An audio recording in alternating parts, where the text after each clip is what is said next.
siya, nandiyan sa mga part, ang nasa isip ko yan, how can I serve you? Ano ko mag-serve sa'yo? Ano may paglilingkod ko sa'yo? Timing ganun. Di ba ipaga sa telepono? Ano sinasabi sa telepono? Yeah, what can I do for you? Ano magagawa ko para sa'yo? Yan eh. Ito sa atin, how can I serve? Hindi magagawa. Serve ang nandun. Paano kita paglilingkuran? Paano kita paglilingkuran? Yan ang servan. Pati sa harapan ng mga asawa ninyo, dapat ganyan kayo. Paano ko kaya pagsisipin yung aking asawang popo? Yun talaga, it's the reality. Yun talaga po. Ay, pero kasi tayo, yan ang problem sa atin, may sa mga workers. Ang hindi nyo maglingkod sa loob ng church, kasi sa asawa niya, hindi kayo naglilingkod. Amen. Hindi nyo maipagtimpla ng kape. Hindi nyo man lang maipaghandaan ng tuwalya. Hindi nyo man lang mamasahe mga paa niya, kahit medyo mabantos na po. Hindi nyo mamasahe man yan. Kaya minsan yung ating mga asawa, hindi natin mawin. Hindi natin mawin na masabi natin, ang Diyos ay okay maglingkod sa Lord, masarap maglingkod sa Lord. Masarap, di ba't ganyan ka? Magsaserve ka dyan, ba't sa akin hindi ka makapag-serve? Lalo kayo, mga babae. Lalo ng babae, dapat nagsaserve po tayo sa pamilya natin. Amen. Nagsaserve tayo sa mga anak natin. Dapat meron din po. Kaya kasi nasabi ko siya, tinuturuan ko yung maging balance. Kasi baka namin maging extreme tayo.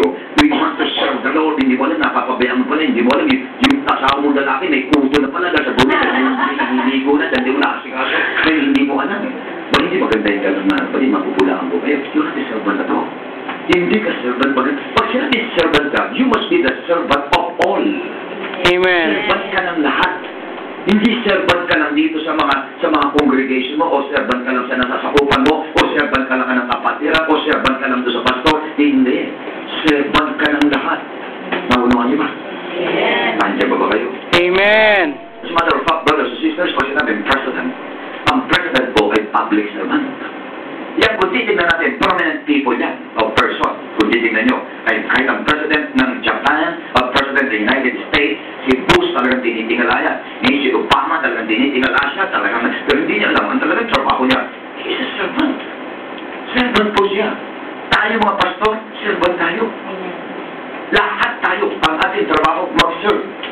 Kayong mga workers, kaya tinawag ng workers, to serve.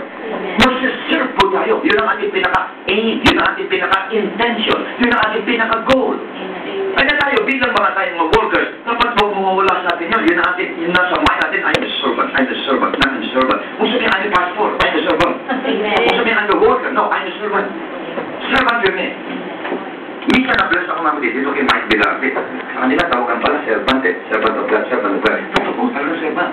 It doesn't mean na hindi nyo pwede tawagan pastor o pastoring pastor. You can call them pastor, but they are still a servant.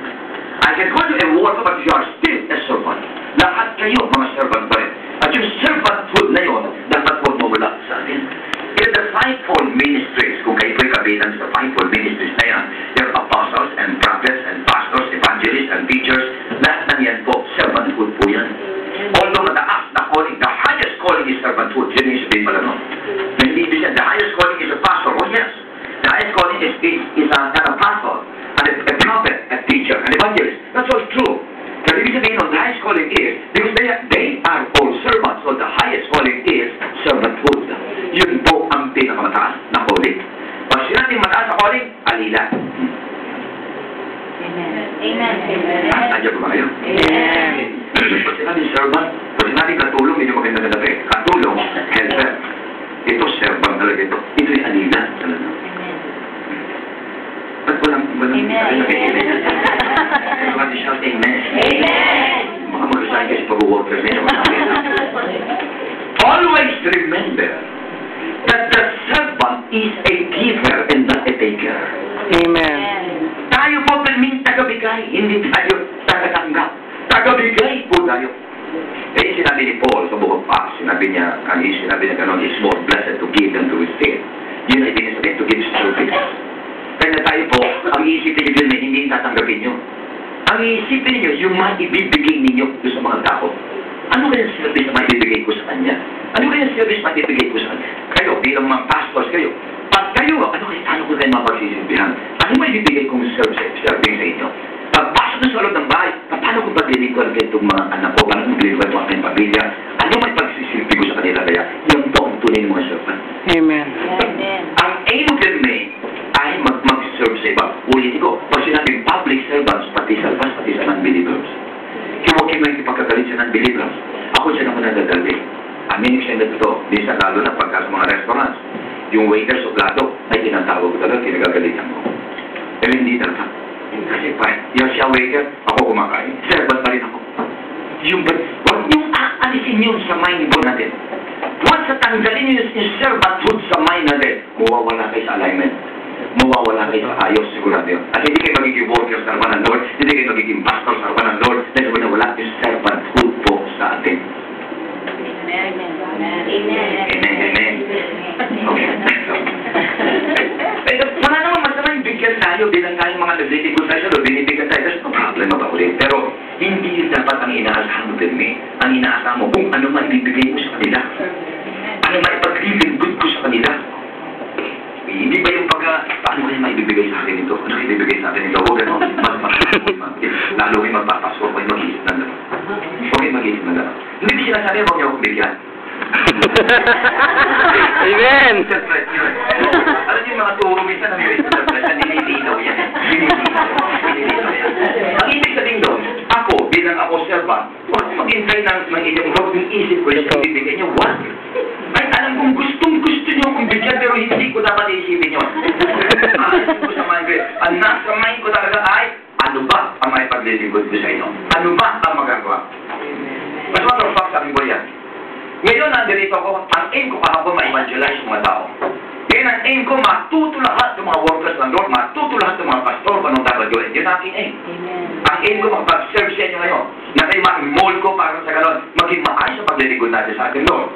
Ma-mold ka kayo ayon sa salita ng Diyos at ayon doon sa mga natutunan ko at ayon doon sa experience ko. May binibigay ko sa inyo at kanyang sinasabi ba, nagtataka sila. Si pastor, wala nililihim yan. Pati sa akin, pag-pray, tinuturo ko sila kung paano ko ng pray. Lahat, by details, tinuturo ko talaga. Wala ako yung tinatago. Gusto ko ma-duplicate sila lahat eh. Amen. Pero gusto ko mag-serve eh. Pag gusto mo mag-serve, hindi ka maramot.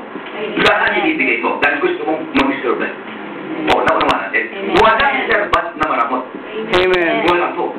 Kanya walang servant na hindi nabibigay ng time. Amen. Praise the Hindi yan Lord. natatandaan nyo. From head to foot yan. Kung yung pera lang, hindi mo maibigay, what mo yung servisyo mo. Amen. Ang sabi ng Lord kanina, I came not to be served, but to serve. And I came to give my life as a ransom for men.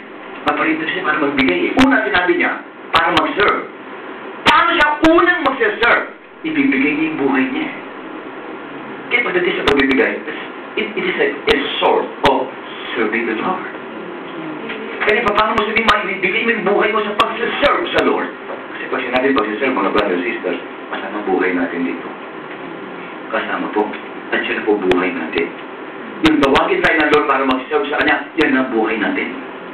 So, in other words, kailangan maging buhay mo, kaya mo ibigay alang-alang sa pag-serve sa Lord. Ito, paano mo ibigay ang buhay mo kung tayo mo lang yung maibigay? Yan ang tanong. Hopefully, sana wala sa inyong gano'n. May tayo tao. Alam ko meron sa inyo gano'n. What? Huwag niyo sanduin ang pera. Money is not our master. Amen. Ang master natin ang Lord. Amen. Don't make your money as your master. Never nyo gagawin. Gawin yung kayo ang master ng money. Siya kayo dapat maging master. Huwag kayo maging servant ng money. Maging servant kayo ng Lord, maging servant kayo ng tao, maging servant kayo sa church, maging servant sa family, but never sa money. Pagdating sa money, kayo ang master, siya ang servant. Siya susunod sa inyo, hindi kayo ang magpapasunod sa money. Hindi kayo susunod sa money, kayo magpapasunod sa money. Kung saan yung gusto natin, diyan ka. Dito ka. Doon ka, diyan ka, at dito ka. Amen. Sabi mo niya, kayo ang masusunod, hindi ang pera. Pero madalas sa atin, ang pera na susunod. Pag ayaw mo direct tithes mo, pera na susunod. Binigyan mo na. May isip sa'yo. May isip sa'yo ng pera. Kung bibigay dyan, hindi maganda ka nakita sa buhay ngayon. Ang ganda na sa tapos, doon mo muna dali niya maunawaan ka ng Diyos. Yung salitang maunawaan ka ng Diyos, totoo yun. Talagang maunawaan ka ng Diyos, hanggang pimpiyerno maunawaan ka ng Diyos.